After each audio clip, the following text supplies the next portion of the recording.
తాగి పడుకుంటే రాత్రి ఇంట్లోకి దొంగొచ్చినా కూడా తెలియదా అంటే నిజమే. ఇప్పుడు కరీనా కపూర్ మీద ఎన్నెన్నో రూమర్స్ వస్తున్నాయి. అంతేకాదు పోలీసుల మీద కూడా నెటిజన్లు అనుమానం వ్యక్తం చేస్తున్నారు. అసలు ఆగంతకుడిని పట్టుకున్నారా అనే అనుమానం కలుగుతుంది. ఎందుకంటే పోలీసులు సైఫ్ అలీ ఖాన్ ఇంట్లోకి వచ్చిన ఆగంతకుడి ఫోటోని రిలీజ్ చేశారు. సీసీటీవీ ఫుటేజ్ ద్వారా ఉన్న వీడియోలోని పిక్ ని విడుదల చేశారు. కానీ ఆ తర్వాత ఎక్కడో ట్రైన్లో పారిపోతుంటే పట్టుకున్నామని ఓ వ్యక్తిని చూపించారు. అతని పేరు షరీఫుల్ ఇస్లాం. ఇతను బంగ్లాదేశ్ నుంచి మన దేశంలోకి అక్రమంగా చొరబడ్డ ఆగంతకుడు. ఇతను బంగ్లాలో బతకలేక ఇక్కడికి వచ్చి నేరాలు చేస్తూ బ్రతుకుతున్నాడు. ఇక 14 అంతస్తుల సైఫ్ అపార్ట్మెంట్ లో చివరి 4 అంతస్తులు సైఫ్ వే. వీటికి ప్రత్యేకమైన మార్గాలున్నాయి. ఏ ఫ్లోర్ కైనా బయట నుంచి వెళ్లొచ్చు, లోపల నుంచి రావచ్చు. అదొక మాయాజాలమైన ఇల్లు. ఇక సైఫ్ ఇంట్లోకి ఏ అంతస్తులో నుంచి దాడి చేసిన వ్యక్తి వెళ్ళాడనేది ఎవరికీ తెలియదు. పోలీసులు ఆ విషయాలను బయటకు చెప్పలేదు. అయితే పోలీసులు ముందు ఫోటో రిలీజ్ చేసిన వ్యక్తికి అలాగే ఆ తర్వాత పట్టుకున్న వ్యక్తికి పోలికలు లేవు. కానీ అతనే నేరం ఒప్పుకున్నాడనే వార్తలను బయటకు లీక్ చేశారు పోలీసులు. అసలు ఎందుకు ఇలా చేస్తున్నారు? కనీసం పోలిక లేని వ్యక్తిని ఎందుకు చూపిస్తున్నారు?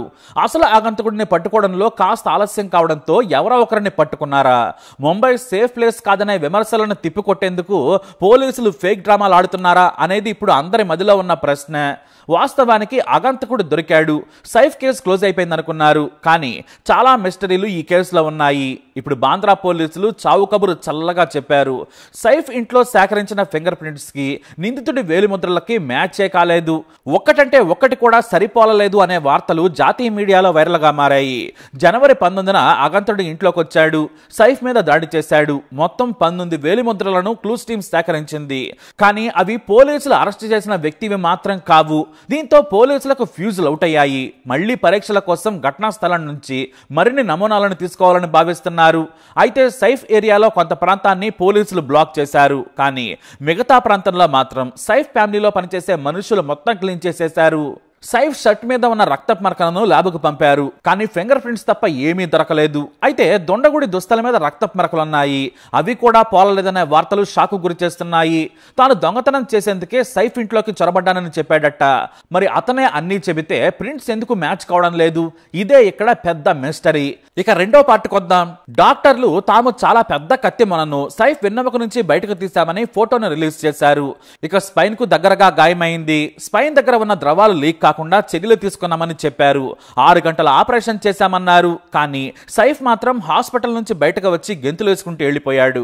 అసలు ఆయన మీద దాడి జరిగిందా అనేంతగా ఆయన హుషారుగా కనిపించారు. ఇదే విషయాన్ని మహారాష్ట్ర మంత్రి నితీష్ రాణే అనుమానం వ్యక్తం చేశారు. ఆసుపత్రి నుంచి సైఫ్ వెళ్తున్న తీరు చూస్తే చాలా అనుమానంగా ఉంది. రక్తంతో వచ్చిన వ్యక్తి డాన్స్ చేసుకుంటూ వెళ్తున్నట్లుందని ఆయన అనుమానం వ్యక్తం చేశారు. ఇదే డౌట్ జనాలకు కూడా వచ్చింది. ఇక సైఫ్ పెద్ద సెలబ్రిటీ. ఆయన ఇంట్లో భార్య ఉంది, పెద్ద కొడుకు కూడా ఉన్నాడు. కానీ అనామకుడిలా ఆయన ఒక్కరే ఆసుపత్రికి వచ్చారు.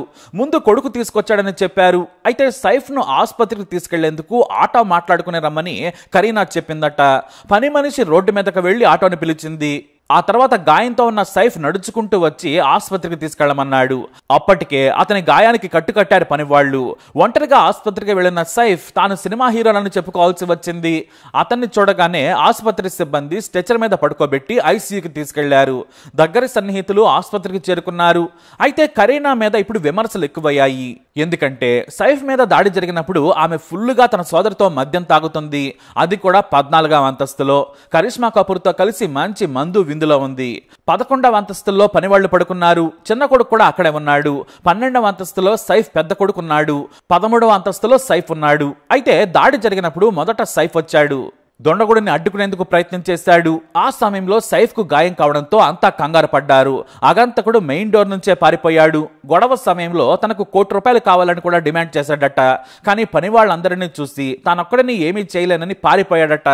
ఇక సైఫ్ కు గాయమైతే ఆదుకునే పరిస్థితుల్లో కరీనా లేదట. ఫుల్లుగా మద్యం మత్తులో ఉన్న ఆమె సైఫ్ ను ఆసుపత్రికి తీసుకెళ్లే పరిస్థితులు లేకపోవడంతో పని మనిషిని ఆటో తీసుకున్నామని చెప్పిందట. ఇక కరీనా కపూర్ సైఫ్ తో వెళ్లాలనుకోలేదు. అలాగే ఆ తర్వాత కూడా రావాలనుకోలేదు. ఎందుకంటే ఆమె ఆసుపత్రికి తీసుకెళ్లిన ఆ తర్వాత వెళ్ళిన ఆమె తాగి ఉందని అందరికీ తెలిసిపోతుంది, ఫోటోలు వీడియోలు బయటకు వస్తాయని రానని చెప్పిందట. అంతేకాదు సైఫ్ కొడుకు కూడా మద్యం మత్తులో ఉన్నాడు. పోలీసులు అక్కడికి చేరుకుంటే తాము సరైన కంట్రోల్లో లేమని, పోలీసుల ప్రశ్నలకు సమాధానం చెప్పలేని స్థితిలో ఉన్నామని, బయట ప్రపంచానికి తెలిస్తే పరువు పోతుందని భయపడ్డారట. మొత్తంగా ఎవరు డ్రైవింగ్ చేసే పరిస్థితుల్లో లేరు, రెగ్యులర్ డ్రైవర్స్ లేరు. దీంతో పని మనిషి ఆటోను తీసుకొచ్చింది. ఇక పోలీసులకు భయపడి కరీనా తన అక్కతో కలిసి కరిష్మా కపూర్ ఇంటికి వెళ్ళిపోయింది. మరునాడు ఉదయం ఆసుపత్రికి చేరుకుంది. ఈ విషయంపై దుమారం రేగుతోంది. ఇంట్లోకి దొంగలొచ్చినా చూసుకోలేని, భర్తకు సాయం చేయలేని స్థితిలో ఉన్నంతగా తాగిందని తీవ్రమైన విమర్శలు చేస్తున్నారు. దీంతో సోషల్ మీడియాలో కరీనాకు వ్యతిరేకంగా స్టోరీస్ వస్తున్నాయి. ఇక ఇదే సమయంలో కరీనాకు మద్దతుగా నటి ట్వింకిల్ ఖన్నా ఇన్స్టాలో పోస్ట్ పెట్టారు. భర్తకు ఏం జరిగినా భార్యను బ్లేమ్ చేయడం కామన్ అయిపోయిందని విమర్శలకు కౌంటర్ ఇచ్చారు. ఇలా సైఫ్ గాయం నుంచి కరీనా మద్యం వరకు అన్ని మిస్టరీలే. మరోవైపు పోలీసులు పట్టుకున్నామన్న అగంతకుడు కూడా మిస్టరీగా మారాడు. మరి ఈ కేసును పోలీసులు ఎలా విచారిస్తున్నారు? అసలైన అగంతకుడి కోసం పోలీసులు ఇంకా వెతుకుతున్నారా? అతను దొరికే వరకు ఈ డ్రామా చేస్తారా అనే విమర్శలు వినిపిస్తున్నాయి. మరి ఈ దాడి స్టోరీకి పోలీసులు ఎలాంటి ముగింపు పలుకుతారనేది వేచి చూడాలి. ఇక తనకు రాత్రి సమయంలో సాయం చేసిన డ్రైవరు ముందొక మాట చెప్పాడు. సైఫ్ తో పాటు మరో వ్యక్తి ఆసుపత్రికి వచ్చాడని మీడియాకు చెప్పాడు. కానీ సైఫ్ ను కలిసిన తర్వాత అతనొక్కడే రక్తంతో నిండిన బట్టలతో నడుచుకుంటూ వచ్చాడని చెప్పాడు. మొత్తానికి ఏదో దాచేస్తున్నారు. పోలీసులను కూడా మేనేజ్ చేసి కేసును తప్పుదోవ పట్టిస్తున్నారా అనే విమర్శలు వస్తున్నాయి. అసలు దొంగను వదిలేసి కొసరు బంగ్లాదేశ్ దొంగను పట్టుకున్నారా అనే రూమర్స్ కి కూడా ఎలా ముగింపు పలుకుతారో చూడాలి. మరి సైఫ్ అలీ ఖాన్ కేసు మిస్టరీపై మీ అనుమానం ఏంటి? మీ అభిప్రాయాన్ని కమెంట్ ద్వారా తెలియజేయండి. ఈ వీడియోపై అప్డేట్స్ కోసం మై ఛానల్ ఫాలో అవ్వండి. అలాగే తప్పకుండా సబ్స్క్రైబ్ చేసుకోండి. ये क्या वाकया हुआ सैफ अली खान के साथ वो बताइए। मेरा नाम है भजन सिंह राणा और जैसे कि मैं जा रहा हूँ नाइट में गाड़ी चला रहा हूँ, 2-3 बजे की बात है और सब गलियों में जाते हुए देख रहा तो एक लेडी हाथ दे रही है, उसको रिक्शा गेट से भी आवाज़ आ रही, रिक्शा बहुत आवाज़ आ रही है। और उसके बाद जैसे यूटर्न मारता हूँ, गाड़ी गेट पे लगाता हूँ तो एक शख्स निकलता है पूरा लगभग खोल से, उसके साथ 2-4 बंदे भी और भी रहते, तो लेडीज भी रहती है।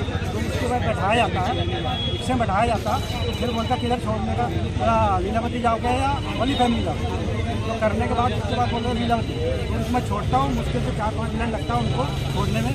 तो मैं डायरेक्ट उनको लीलावती लेके जाता हूँ, उनको छोड़ता हूँ। उसके बाद वो बोलते कि मैं सैफ अली खान हूँ, साथ को बुलाया जाता है, उनको पूछा जाता है, फिर उसके बाद बोलते कि मैं सैफ अली खान हूँ, ये सब। तब मुझे पता चला कि ये सैफ अली खान है।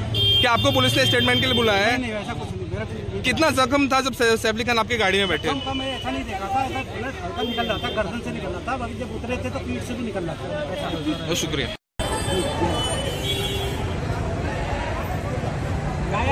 लवकर है और क्या